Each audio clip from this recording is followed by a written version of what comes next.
There's been a controversy about cell phones and their safety for a long time. There's a lot of money that goes into legislating and creating change in Congress because money talks, and the cell phone companies are making billions and billions of dollars. The question has not been resolved by research, because a lot of that research, particularly at the start, was paid for by who?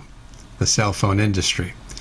And when we started doing other studies questioning that the cell phones may be causing things like brain cancer, there was controversy about it, and the tendency has been for most people to say, it's probably not a big deal. But when you look at the new research that's come out now, which has in a journal called Scientific Reports that was published in March of 2012, it shows that cell phone usage causes hyperactivity, and it reduces memory in studies that were done on mice.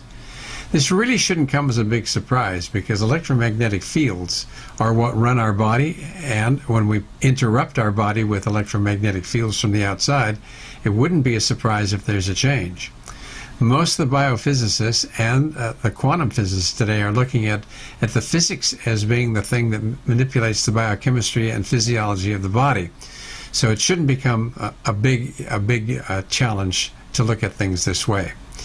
These studies were done at Yale, and what they did is they studied mice and they exposed them to cell phones that were muted and silenced in one group of mice, and that were pregnant, and in another group they just put a control phone in there that wasn't emitting anything. And what they found is that there were changes in the prefrontal cortex, which is the same place where ADHD changes are often seen in people who have attention deficit hyperactivity disorder. So it's interesting that we are beginning to make the connection of the changes that we're seeing in some illnesses, and people think there are changes in many other illnesses as well. Things like Parkinson's disease have come up, and Alzheimer's disease. And of course that information is not worked out, and we don't know the answer, but it's worrisome. Whenever we bring a new technology forward and we don't do the massive studies that should be done in clinical trials, we're going to do a grand experiment on ourselves, and now we've got hundreds of millions of people who are using cell phones, and we don't really know what we're doing. So probably the best thing to do if you're going to use a cell phone is don't hold it up to your ear. If you're going to use earphones, use a hollow tube so the electromagnetic waves are further away from your body.